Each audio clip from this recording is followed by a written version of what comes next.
Et Dieu va également commencer à te faire grandir dans différents niveaux spirituels. On va dire que tu dois toujours être bouillant pour Dieu, parce que il y a une chose que le diable attendra toujours, c'est que tu te refroidisses. Dans cette alliance avec Dieu, de toujours rechercher sa présence, rappeler le sacrifice de Jésus à la croix, parce qu'il n'est pas mort pour rien.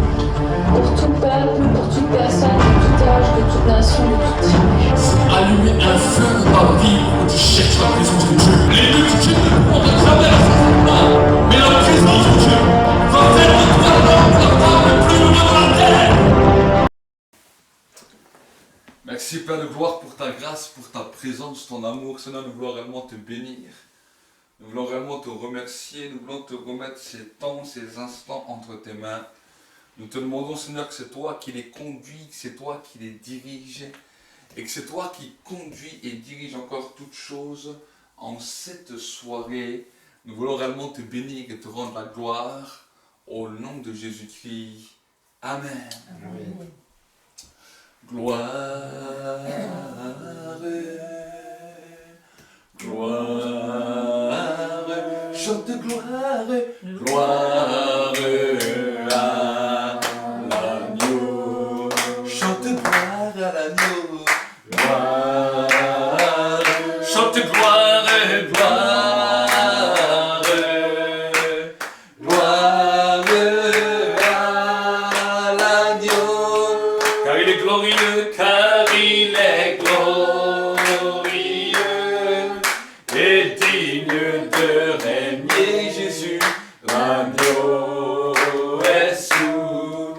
Nous élevons nos voix, nous élevons nos voix pour l'adorer.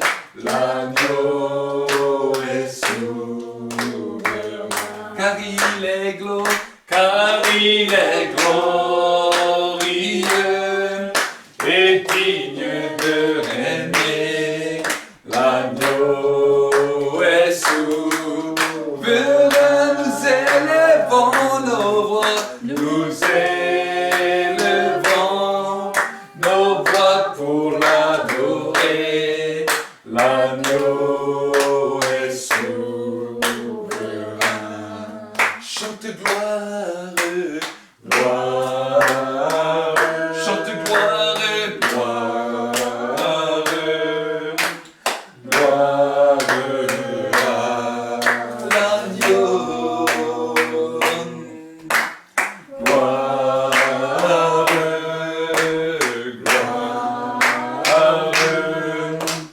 gloire, gloire à l'agneau, car il est glorieux et digne de régner. L'agneau est souverain. Nous élevons nos voix, nous élevons nos voix pour l'adorer. L'agneau est souverain. L'agneau est souverain. L'agneau est souverain. L'agneau est souverain. L'agneau est souverain. Seigneur mon Dieu, mon roi, nous voulons réellement te remercier pour ces temps, pour ces instants que nous allons encore vivre dans ta présence.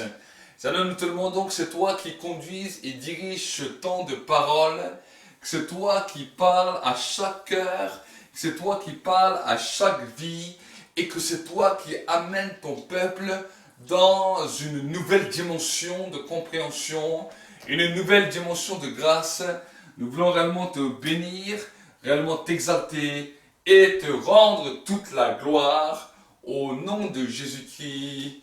Amen et Amen. Acclame pour le Seigneur. Amen. Amen. Nous allons ouvrir notre Bible dans le livre de Jean.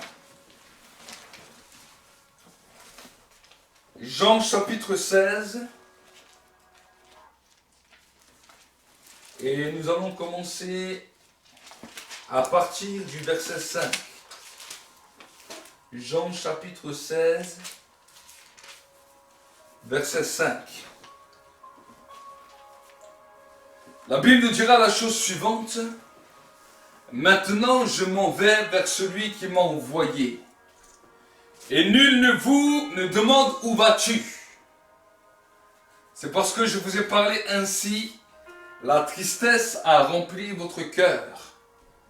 Cependant, je vous le dis, en vérité, il est avantageux pour vous que je parte. Car si je ne pars pas, le Consolateur ne viendra pas vers vous. Mais si je m'en vais, je vous l'enverrai. Et quand il sera venu, il convaincra le monde de péché, de justice et de jugement. De péché, parce qu'il ne croit point en moi. De justice, parce que je vais vers le Père et que vous ne me verrez plus. Et de jugement, parce que le prince de ce monde est jugé. J'ai encore beaucoup de choses à vous dire, mais vous ne pouvez pas les comprendre maintenant.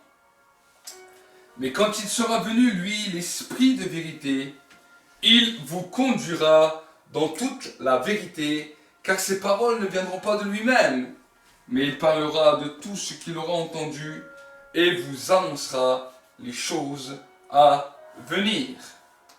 Lui me glorifiera, parce qu'il prendra de ce qui est à moi et vous l'annoncera. Tout ce que le Père a est à moi. C'est pourquoi je dis qu'il prendra de ce qui est à moi et vous l'annoncera. Amen. Nous sommes là devant une histoire dans laquelle Jésus parle à ses disciples de son départ. Et alors que Jésus est en train de parler à ses disciples de son départ, la Bible nous dit que ses disciples étaient dans une grande tristesse. Ils se posaient les questions. C'est le temps d'un au revoir, le temps d'un adieu. Et bien souvent, quand nous nous séparons d'une personne qui peut-être va loin pour habiter, ou peut-être déménage, ou peut-être quitte l'endroit que nous avons l'habitude de voir et va plus loin, il y a cette forme de tristesse et de mélancolie qui vient et qui commence à s'installer. Et imaginez que les disciples n'étaient pas avec Jésus un jour. Encore, si on est avec une personne un jour, ça va.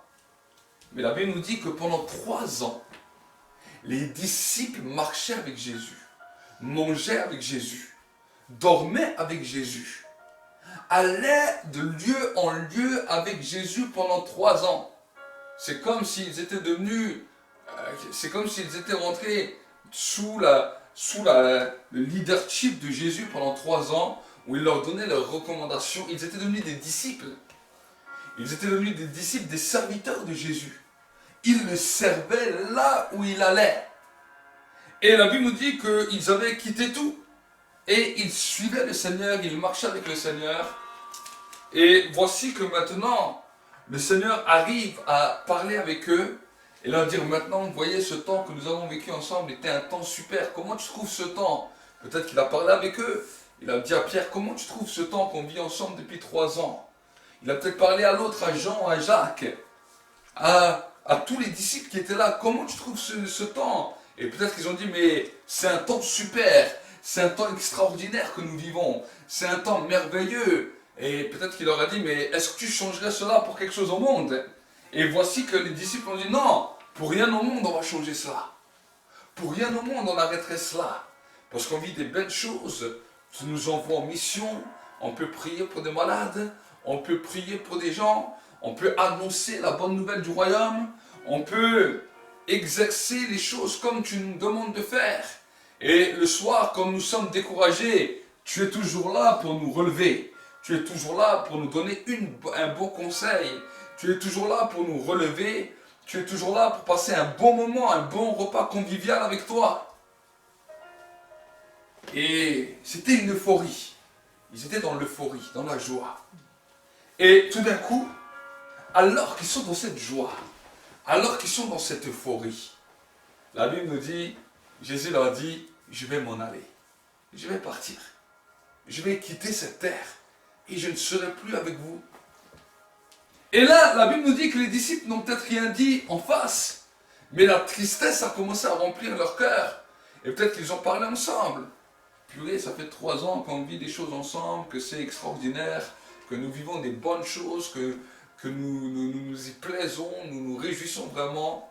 Voici que maintenant le Maître nous dit que ce temps-là est fini et qu'un nouveau temps allait arriver. Un temps de transition, un temps de changement. Et nous savons en tant qu'être humain que l'être humain généralement n'aime pas le changement. L'être humain n'aime pas le changement. L'être humain aime bien quand c'est routinier. L'être humain aime bien quand les choses continuent à battre leur régime normalement.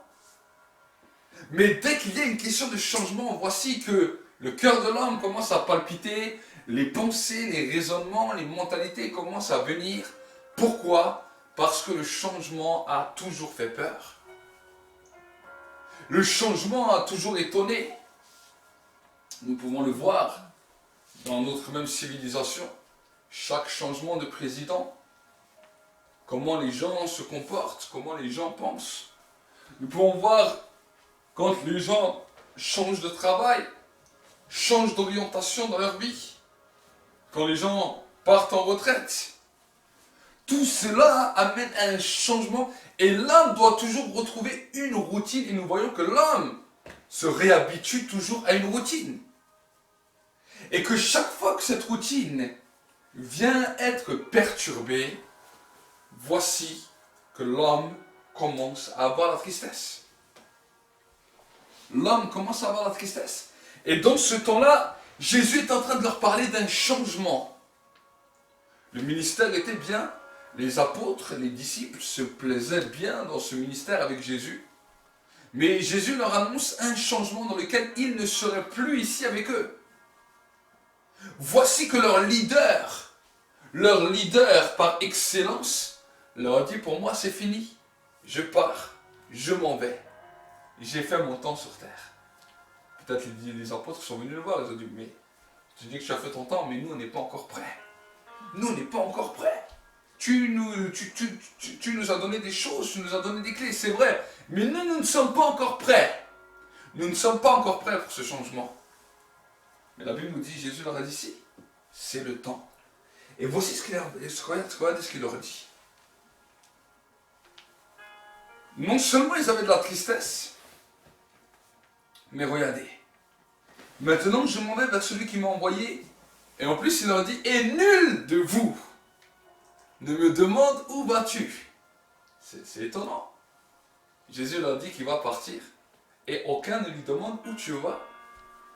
Mais cependant, je vous ai parlé ainsi à cause de la tristesse qui a rempli votre cœur. Maintenant, il parle des avantages. Dis avec moi les avantages. Les avantages. Quand Jésus est parti, il n'est pas parti pour rien. La Bible nous dit qu'il est parti pour un avantage. Et voici l'avantage du changement. Parce que chaque changement a un avantage. Alors d'un côté, il y a aussi des fois des inconvénients. L'inconvénient, c'est qu'il ne pouvait plus être avec Jésus physiquement. Ça, c'est l'inconvénient. Parce que nous sommes des hommes et nous sommes liés au physique. Nous sommes liés au toucher. Nous sommes liés à ce que nous voyons. Nous sommes liés à ce que nous arrivons à toucher, à devenir palpable. Ça, c'était l'inconvénient. Mais Jésus leur dit cependant, il vous est avantageux que je parte. Car si je ne pars pas, le Consolateur ne viendra pas vers vous. Maintenant, Jésus est en train de nous parler d'un consolateur. Dans le texte original, on nous parle du Parakletos. Quand on nous dit le Parakletos, c'est une personne de même autorité et de même nature que moi. C'est ça qu'on a quand on parle du Saint-Esprit, on dit Ruha en hébreu ou souffle. La Bible nous parle qu'il est le Parakletos, une personne de la même nature. Et nous voyons là que le rôle du Saint-Esprit, c'est toujours pouvoir aller vers quelqu'un. Et la Bible nous dit que tant que Jésus était là sur terre, le Saint-Esprit allait vers Jésus, mais n'allait pas vers les autres. Il n'allait même pas vers les apôtres, il n'allait même pas vers les disciples, il n'allait que vers le Christ. Et Jésus leur dit, tant que je resterai sur cette terre, le Saint-Esprit ne viendra pas vers vous. Ça, c'est un des premiers avantages. Les disciples voyaient une manière tangible, ils voyaient une manière palpable, la démonstration de puissance et de l'Esprit à travers la vie de Jésus, à travers les guérisons, à travers les miracles, à travers les délivrances. Eux-mêmes pouvaient exercer une partie dans l'autorité en exerçant le nom de Jésus. Et chaque fois que le disciple ou l'apôtre parlait du nom de Jésus, le Saint-Esprit intervenait à cause du nom qu'il invoquait. Jusqu'à aujourd'hui. Jusqu'à aujourd'hui. Voilà pourquoi quand nous prions pour un malade, nous prions pour le malade au nom de Jésus. Voilà pourquoi quand nous chassons un démon, nous chassons le démon au nom de Jésus. Parce que chaque fois que nous prenons part à ce nom, le Saint-Esprit vient pour rendre gloire à ce nom. Amen. Amen. Mais ce que Jésus est en train de leur dire, il dit, malgré que vous pouvez faire cela. Et c'est pour cela qu'il ne faut pas confondre. Vous savez, aujourd'hui, nous sommes dans un monde où le monde regarde seulement les signes, les prodiges qui peuvent se passer au nom de Jésus. Dieu voudrait qu'on puisse aller plus loin. Pourquoi? Parce que si on se fie simplement aux signes et aux prodiges, on dit non, le Saint-Esprit, il est avec cet homme parce qu'on a vu une démonstration. Ce n'est pas simplement comme ça qu'il faut penser. Parce que la démonstration se fait à cause du nom de Jésus. Le Saint-Esprit est toujours là pour honorer ce nom-là.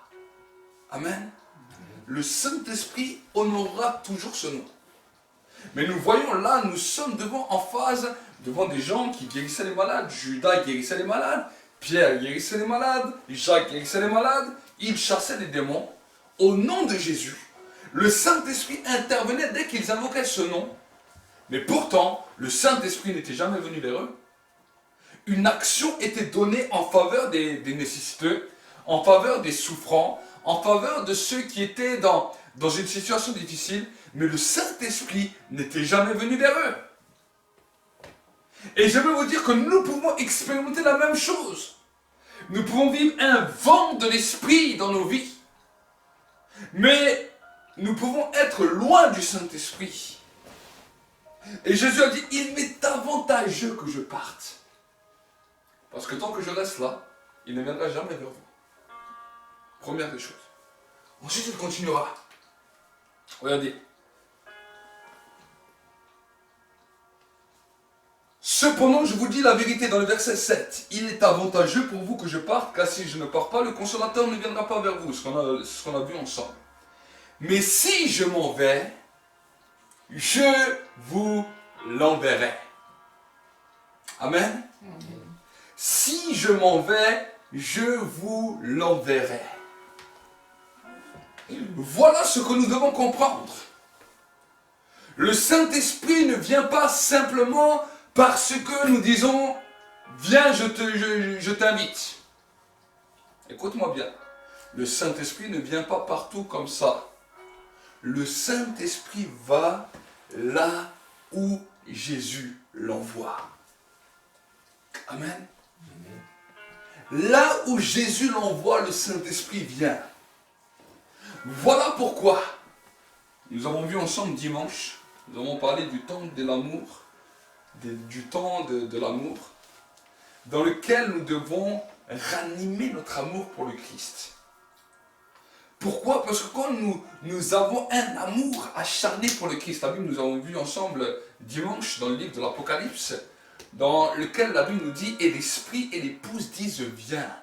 On a pu voir ensemble le monde spirituel qui peut donner un message, mais nous avons pu voir aussi la désinformation que le diable vient mettre pour tromper les gens, pour séduire les gens. Et que finalement, les gens n'ont reçu qu'un message, mais n'ont pas reçu le contenu du message. Donc nous devons avoir un désir. Le Saint-Esprit peut se manifester et viendra toujours se manifester à cause du nom de Jésus. Mais le Saint-Esprit va venir sur les personnes, va venir vers les gens dans lesquels Jésus l'a envoyé. Et Jésus va envoyer le Saint-Esprit en fonction de quoi? C'est ça que nous devons comprendre. En fonction de l'amour que nous lui portons. Si nous n'avons pas d'amour pour Jésus, il ne demandera pas au Saint-Esprit de venir vers nous. Et ça, c'est quelque chose que nous devons comprendre. Parce que bien souvent, nous confondons les choses. Et c'est pour cela que même quand nous prions, dans la prière de notre Père, nous voyons que le moyen de s'approcher, nous avons besoin de nous repentir de nos fautes, de nos erreurs, mais aussi d'invoquer ce nom de Jésus. D'invoquer ce Jésus. De crier à lui.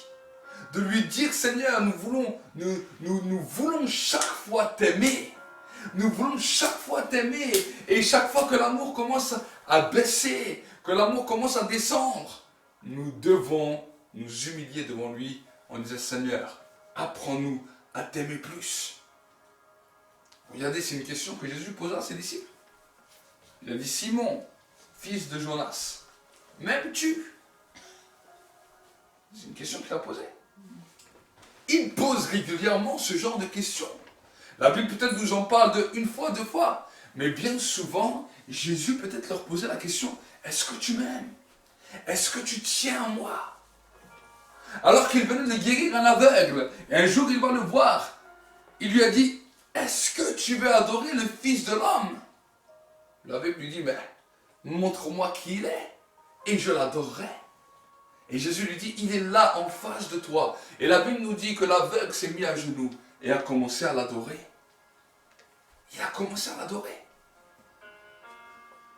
Et nous, des fois, on a besoin de nous pousser pour adorer. On a besoin un petit peu de nous motiver.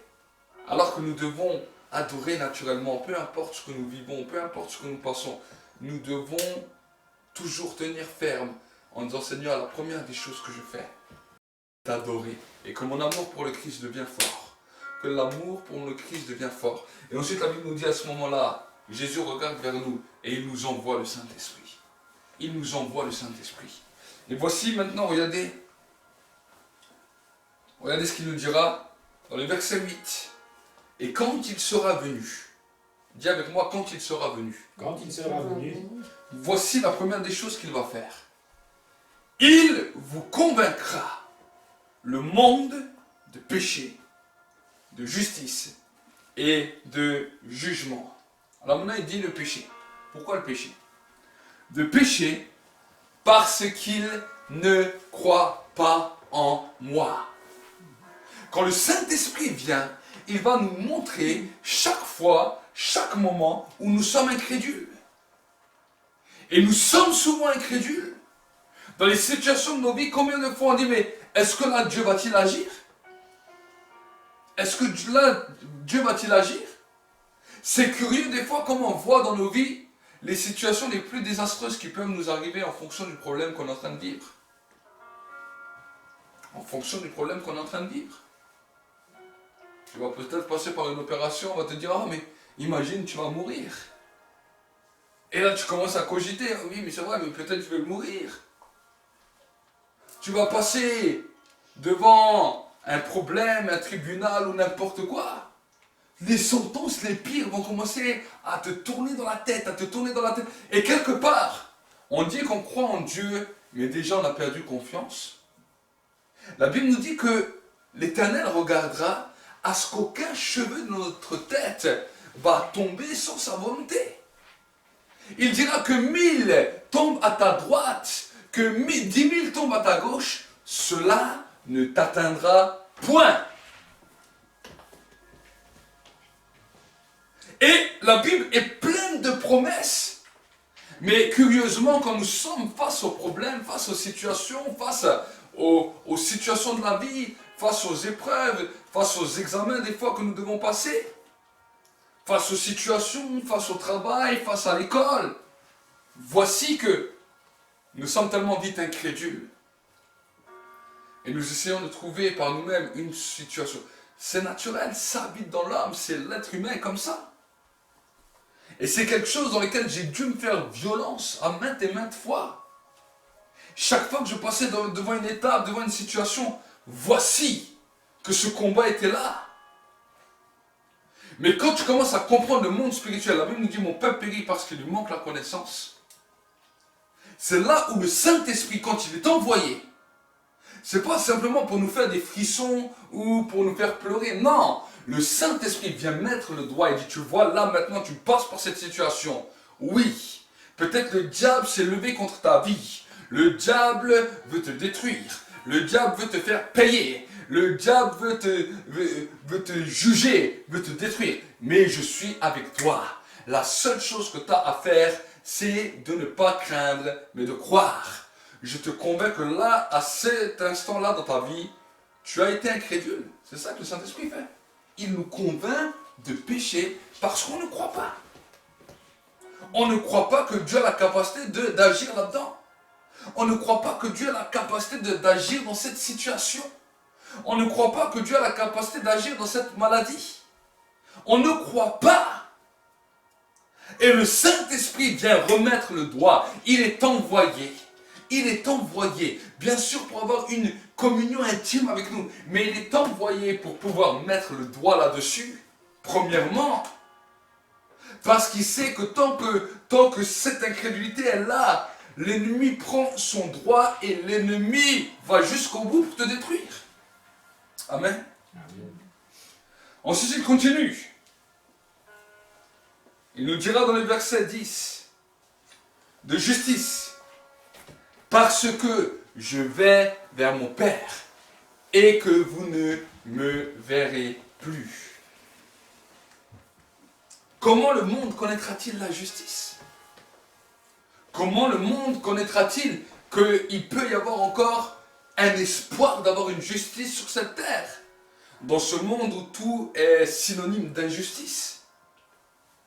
Quand Jésus était sur la terre, c'était merveilleux. La Bible nous dit que certaines personnes venaient même pour voir des deals. Lui dire, voilà, j'ai tel problème, qu'est-ce que je dois faire? Pas seulement les disciples de Jésus, mais les pharisiens, les soldats romains. Tout le monde venait le voir pour lui demander qu'est-ce que je dois faire dans cette situation et qu'est-ce que je dois faire dans cette situation. Et ils avaient une conscience qu'une justice était en train de se manifester sur la terre. C'est pour cela que Jésus leur disait, cherchez premièrement le royaume du ciel et sa justice, et toutes les autres choses vous seront données par-dessus tout. Et là, la Bible nous dit que quand le Consolateur viendra, quand le Saint-Esprit viendra, il nous convaincra de justice. Et pourquoi il nous convaincra de justice? Parce que Jésus dira, je ne suis plus sur cette terre. Donc si vous croyez que Jésus était encore sur terre, vous êtes trompés. Jésus est au ciel, il est assis à la droite du Père. Il a été enlevé devant plus de 120 témoins oculaires. Les anges ont été là ce jour-là, le jour de l'ascension, et ils ont attesté que Jésus n'est plus là, mais qu'il a été assis à la droite du Père. Le jour de la Pentecôte, il a été couronné, roi, Seigneur des Seigneurs. Et il a demandé ce jour-là au Saint-Esprit, vas-y, maintenant, accomplis l'œuvre. C'est ton temps. C'est le temps du Saint-Esprit. Ce n'est plus le temps de l'homme. Et voici que maintenant, quand nous commençons à comprendre cela, quand le Saint-Esprit vient, il nous convainc de justice. Et tout d'un coup, alors que nous croyons, vous savez, des fois nous avons des pensées, des mauvaises informations qui sont dans notre cœur, qui nous disent, oui, mais il n'y a pas de vraie justice. Et puis de toute façon, j'ai qu'à toujours morfler, et puis tout d'un coup, et puis j'ai qu'à toujours souffrir. Vous savez, on a une mentalité, un raisonnement qui est mauvais. Le Saint-Esprit vient casser cela. Il vient nous convaincre de justice. Et il vient nous dire, arrête maintenant de penser comme cela. Je veux te dire qu'il y a une réelle justice dans laquelle tu es justifié. Dans laquelle, si tu crois, si tu persévères, tu verras combien mon nom est grand. Tu verras combien ma gloire est grande et tu verras la victoire. Nous avons un Dieu de victoire. C'est pour ça que des fois, pendant le temps de prière, on dit comme ça, la victoire, le V de la victoire. C'est des choses comme ça, mon père spirituel fait aussi. Il met comme ça toujours les doigts pour le V de la victoire. Mais quand le Saint-Esprit vient, il veut te montrer, te faire croire à la justice. Vous savez, croire à la justice, c'est difficile. Surtout quand on vit comme la justice.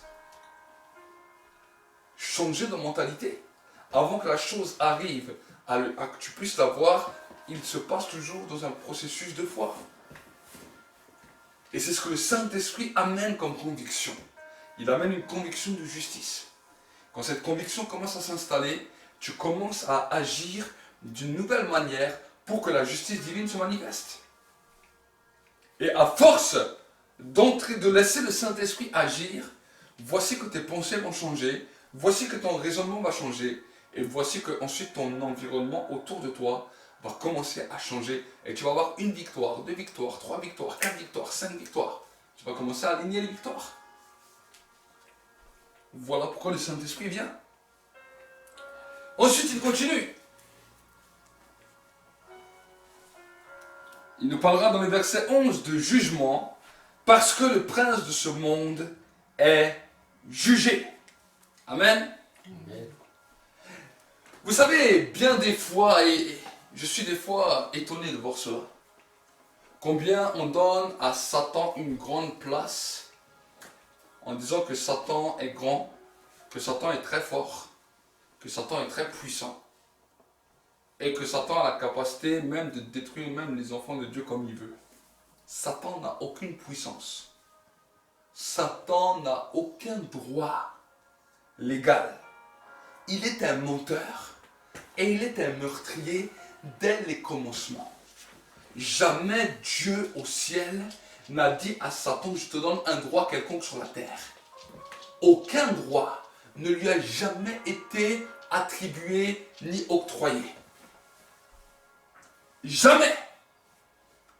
Le seul droit qui a été donné, la Bible nous dit que Dieu a donné à l'homme tout pouvoir, tout droit sur la terre.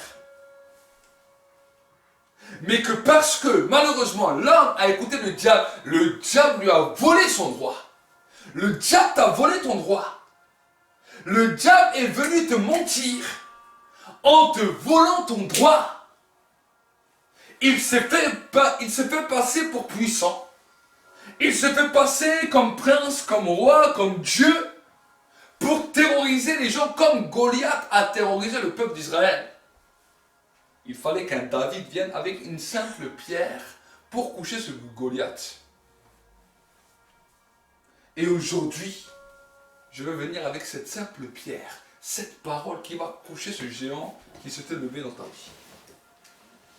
Le diable est un menteur et le diable n'a pas de droit. Et l'homme, c'est difficile pour l'homme de croire ça.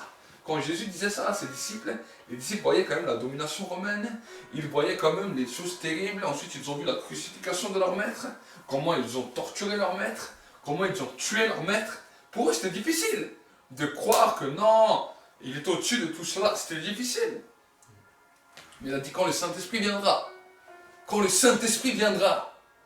il vous convaincra que ce diable-là a été jugé, il a été déclaré coupable et il n'a aucune autorité. C'est dur à le croire, mais c'est ça que le Saint-Esprit vient attester dans les cœurs. Amen. Amen. Ensuite, il continuera. Quand il sera venu, lui, l'Esprit de vérité, il vous conduira dans toute la vérité. Car ses paroles ne viendront pas de lui-même, mais il parlera de tout ce qu'il a entendu et vous annoncera les choses à venir. Amen. Quand on parle de choses à venir, on parle de messages prophétiques, on parle de paroles, de révélations, de connaissances. Ensuite, il nous dira dans le verset 14, lui me glorifiera parce qu'il prendra de ce qui est à moi et vous l'annoncera. Et c'est là où ce verset est intéressant. Jésus dira, il prendra de ce qui est à moi et vous l'annoncera. Pourquoi il dira ça? Je vais donner un exemple tout bête. Ces clés sont à moi. Ces clés sont à moi. Là, Joshua. Ces clés sont à moi. La Bible nous dit que le Saint-Esprit prendra de ce qui est à Jésus. Mais au lieu de te donner quelque chose, la Bible nous dit, il te l'annoncera. Qu'est-ce que Jésus voulait dire par là? Jésus voulait dire par là que tout ce qui sort de lui est une parole. Parce qu'il est la parole, il est le Verbe. La Bible nous dira dans le livre de Jean au chapitre 1er, au commencement était la parole, et la parole était avec Dieu, et la parole était Dieu. Amen. Amen. Amen. Donc, la Bible nous dit que le monde a été fait par la parole de Dieu. Et tout ce qu'on voit a été fait par la parole de Dieu. Et rien de ce qu'on voit n'a été fait sans la parole. Écoute-moi bien, si tu comprends ce message, ça va être une clé pour toi extraordinaire. Parce que le Saint-Esprit, la Bible nous dit, prendra, dis avec moi, prendra de ce qui est à Jésus et vous l'annoncera. Alors, maintenant, on va voir ça dans le pratique. Parce que c'est bien d'entendre, là, on a vu la théorie. Maintenant, dans la pratique, c'est quoi? Tu as un problème, tu as une situation, tu as une maladie, tu as une situation X, Y, Z, problème d'argent, problème de diplôme, problème de travail, problème de tribunal, n'importe quel problème. Nous, notre mentalité, c'est de venir dans la prière et de dire Seigneur, agis. Seigneur, agis. Seigneur, fais. Ça, c'est la mentalité de l'homme. Et des fois, rien. On regarde des éléments, on ne voit pas. Pourquoi? Parce qu'on n'a pas compris comment Dieu agissait. Maintenant, ça c'est la mentalité simple de l'homme. Maintenant, nous allons voir l'être régénéré. L'être avec la connaissance. Parce que c'est toujours la même chose. Tout le monde va arriver à une réussite. Tout le monde va arriver à la victoire. Tout le monde va arriver à la guérison. Tout le monde va arriver à son miracle. Tout le monde va arriver à sa victoire, même dans la terre. Mais malheureusement, nous voyons actuellement, encore aujourd'hui, pas seulement d'aujourd'hui, mais depuis la nuit des temps, qu'il y a deux groupes. Un groupe qui y arrive et un groupe qui n'y arrive pas. Et souvent, on peut se poser la question, mais pourquoi même dans l'église, on peut voir un groupe qui arrive et un groupe qui n'y arrive pas. Ça crée la frustration, le découragement et un déséquilibre entre les frères. Parce que ceux qui arrivent y avancent et ceux qui n'y arrivent pas, il y a peut-être de l'amertume, de la colère, de l'incompréhension, toutes sortes de choses qui se mettent dans les cœurs. Pourquoi? C'est simplement le fait de notre méconnaissance du monde spirituel. La Bible nous dit mon peuple périt simplement parce qu'il manque la connaissance. Il ne périt pas parce qu'il n'est pas fort. Il ne périt pas parce qu'il n'a pas les armes. Il ne périt pas parce qu'il n'a pas été équipé. Il périt simplement par le manque de connaissance. Et bien souvent, quand nous avons un problème ou une difficulté, nous demandons à Dieu de faire. Nous demandons à Dieu de faire. Mais la Bible ne nous dit pas que nous devons demander à Dieu de faire. Mais nous devons demander à Dieu de dire. Est-ce que vous comprenez la différence? Faire et dire, c'est deux choses différentes.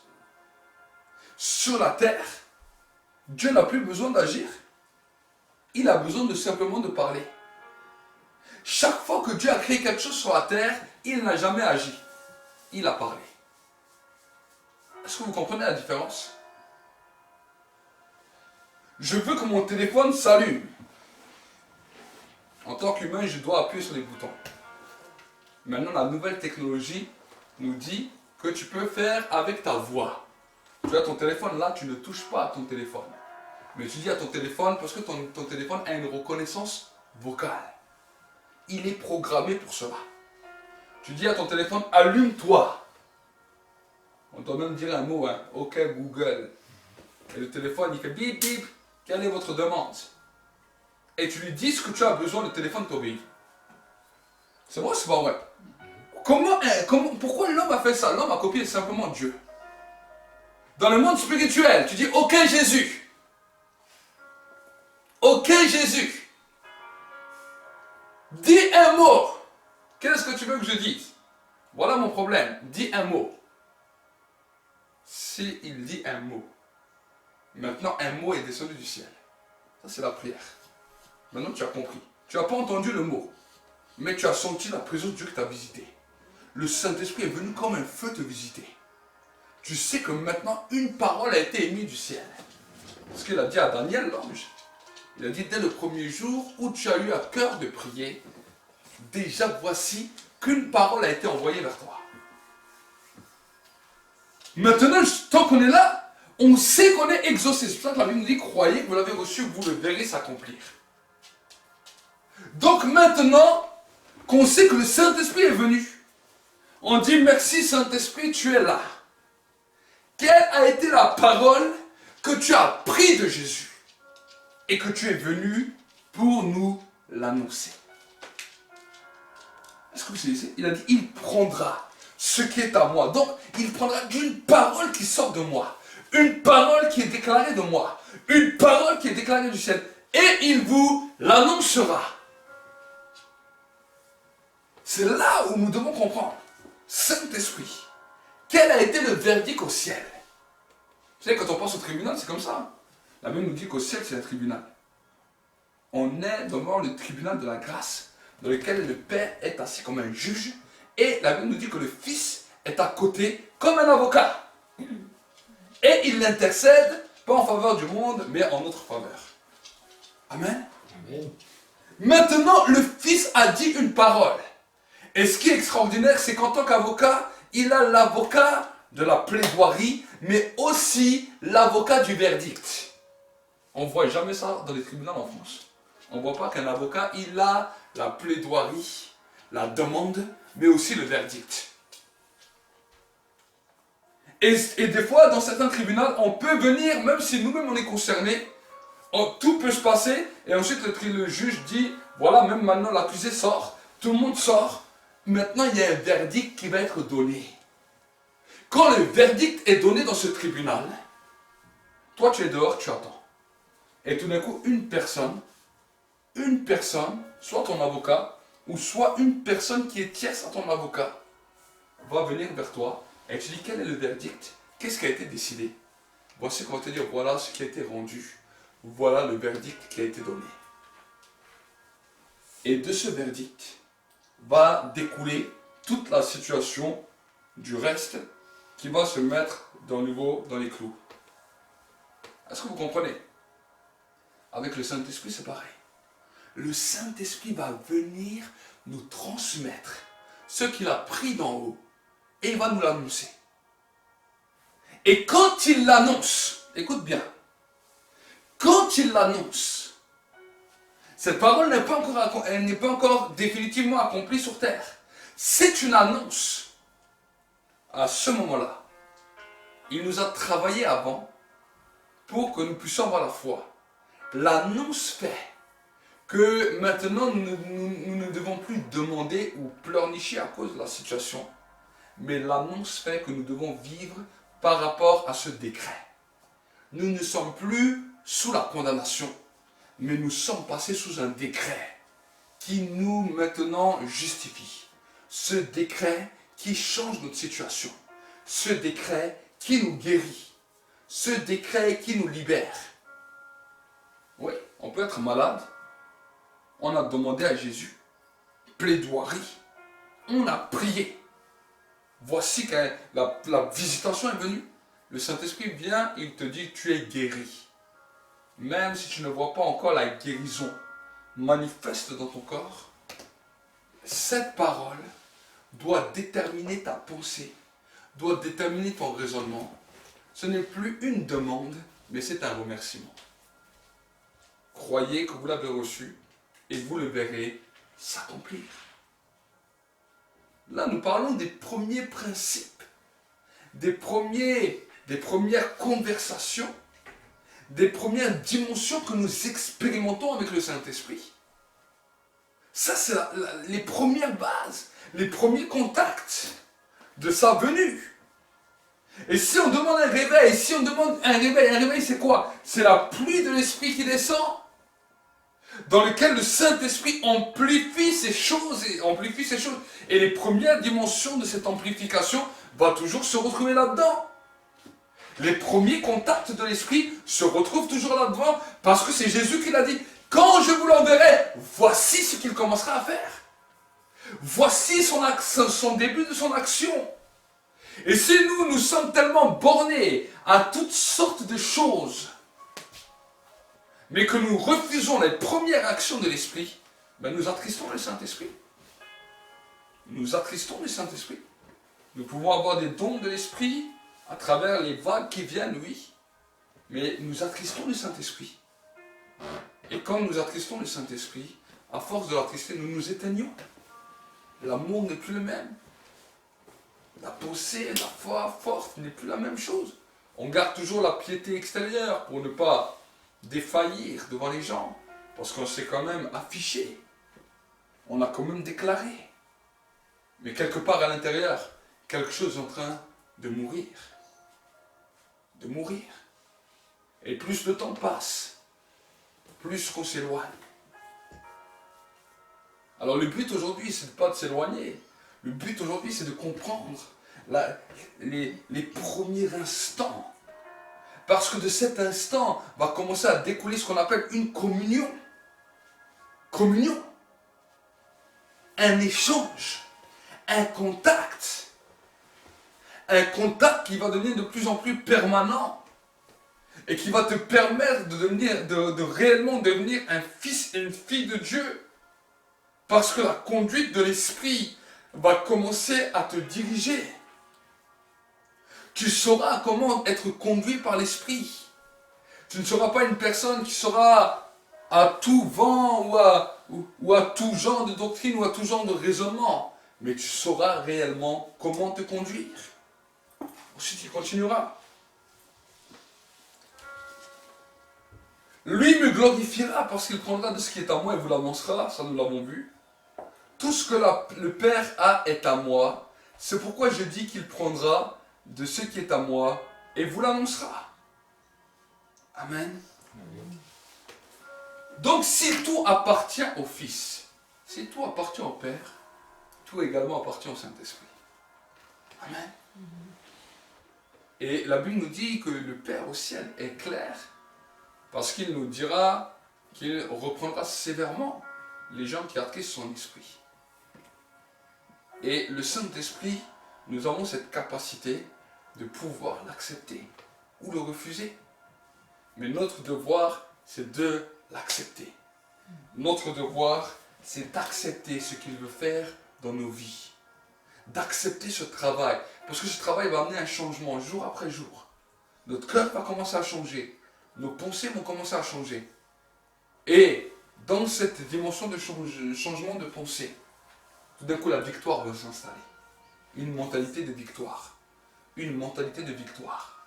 Victoire sur victoire. Gloire sur gloire. Et tu vas commencer à évoluer. Et tu vas commencer à grandir. Et tu verras que la bénédiction n'est pas que pour certaines personnes, mais qu'elle est aussi pour toi. La bénédiction de Dieu est pour tout le monde. La grâce de Dieu est pour tout le monde. La victoire de Dieu est pour tout le monde. Seulement, nous devons comprendre que nous avons affaire à une personne.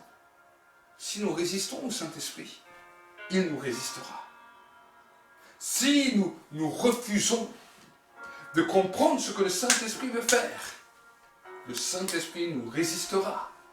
Il a la capacité de nous résister. Et quand le Saint-Esprit nous résiste, c'est dangereux. Ça peut être fatal. On a pu voir Ananias, Saphira dans la Bible tomber mort par la résistance du Saint-Esprit. Pierre a dit, tu n'as pas menti à moi, mais tu as menti au Saint-Esprit. Ce sont des gens qui avaient commencé à accepter, à comprendre, à connaître comment le Saint-Esprit fonctionnait. Le Saint-Esprit, ce n'est pas simplement pour dire je parle en langue ou j'exerce quelques dons spirituels. Ça, c'est bien, c'est extraordinaire. Mais le Saint-Esprit est beaucoup plus présent que cela. C'est une personne qui vient accomplir une œuvre. Et ça, c'est la première des œuvres qu'il accomplit dans nos vies. Il vient consoler notre cœur. Il vient nous restaurer. Il vient nous transformer. Mais il ne nous console pas simplement pour dire « Oh, le pauvre, oh, la pauvre, la situation difficile. » Non, non. Il vient, ce qu'on appelle une consolation. La consolation dans la pensée de Dieu est une transformation de pensée.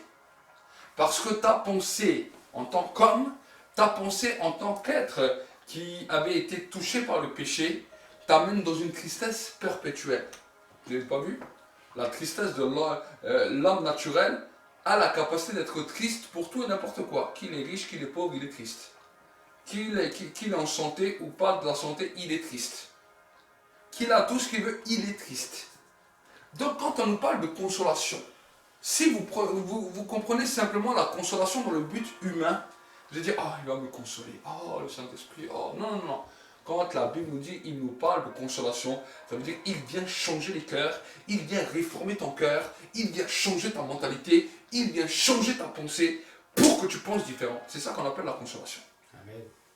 C'est ça qu'on appelle la consolation.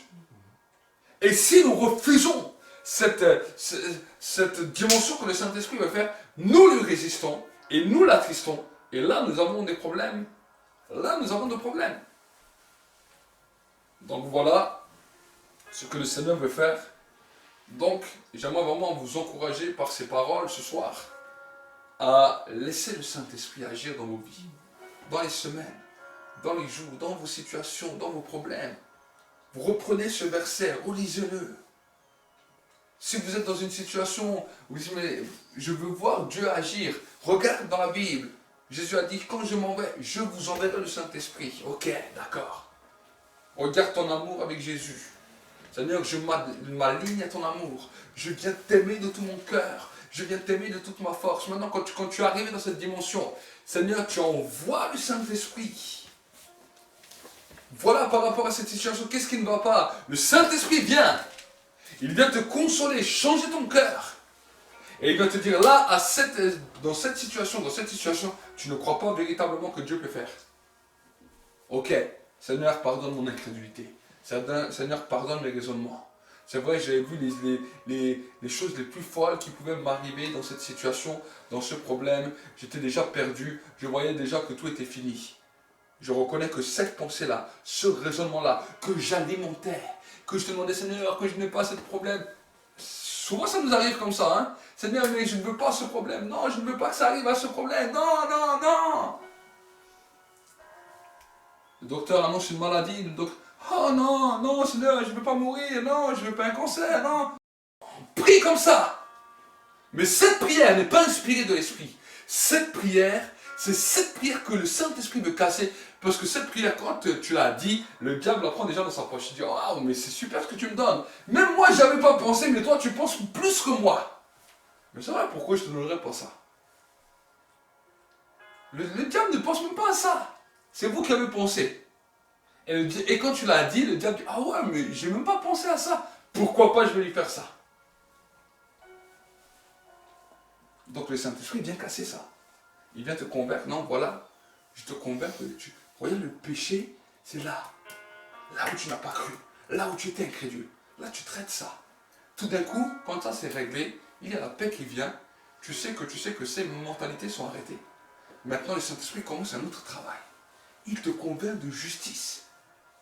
Jusqu'à là, tu te disais, bon, la maladie ne peut pas aller plus loin. Mon problème, ok, il est comme ça, mais il ne va pas plus loin, donc voilà, je me contente. Maintenant, tu as besoin d'une justice pour te donner une espérance. La justice est toujours là pour amener un espoir à celui qui est dans la difficulté. Et là, une parole de justice vient. Et là, maintenant, cette parole de justice te donne un espoir que c'est possible. Comme maintenant, ça s'est établi, le Saint-Esprit entre dans la troisième phase. Pourquoi? Parce que quand il y a là, il y a le contradicteur qui vient, le Satan. Lui, il vient. Il dit, mais non, c'est pas vrai, hein, c'est des conneries. Hein. Non, non, non, non, non, non, ne crois pas à ça. Non, il commence à parler. Là, maintenant, le Saint-Esprit vient te donner une autre conviction. Celui qui vient t'accuser. celui qui vient te rendre la vie impossible, qui te dit que ce n'est pas possible, il a été jugé. Il a été jugé. Maintenant, entre en action. À cause de ce jugement, positionne-toi devant tes détracteurs, devant tes accusateurs, et ferme-leur bouche. Amen. Et quand tu commences à comprendre ça, à ce moment-là, c'est la victoire assurée. Le diable ne pourra rien contre vous. Le séjour des morts ne prévaudront pas contre vous parce que vous avez la victoire. Amen. Amen. On va prier ensemble. Seigneur mon Dieu, mon roi, je te remercie, je te rends grâce. Tu nous as donné cette promesse que le consolateur allait venir. Et je te remercie, Père, je te remercie, Jésus, pour cette promesse qui a été accomplie, parce que tu nous as envoyé le consolateur. Et malheureusement, des fois, nous ne savons pas toujours bien comment l'accueillir. Mais aujourd'hui, tu nous as parlé en partie d'une dimension de nos cœurs pour pouvoir l'accueillir toujours plus fortement, toujours plus présentement. Et cher Saint-Esprit, là où nous t'avons attristé, là où nous ne t'avons pas compris, nous voulons te demander pardon tous ensemble. Nous voulons te demander pardon. Et je veux te demander que maintenant, dans toutes les situations que mes frères et sœurs peuvent vivre, que ce soit ici dans ce lieu, que ce soit sur le net, que ce message devienne une révolution dans leur vie. Et que jour après jour, ils vont commencer à marcher dans la victoire. Ils vont commencer à marcher dans la victoire.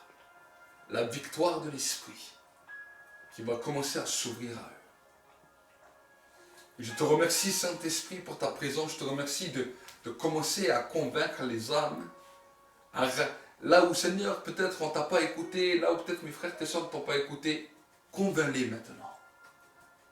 Convainc-les là où ils ont été incrédules, là où ils ont douté, et ramène-les dans le chemin de la foi. Que ce soir, ça soit une soirée de défi, une semaine de défi, et que ton nom soit encore glorifié.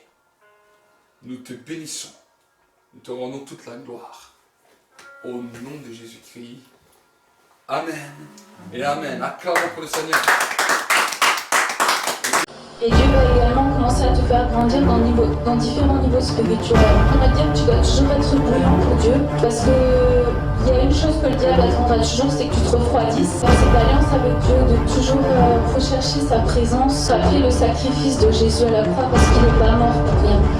Pour tout peuple, pour toute personne, de tout âge, de toute nation, de toute tribu. Allumer un feu dans ta vie où tu cherches la présence de Dieu.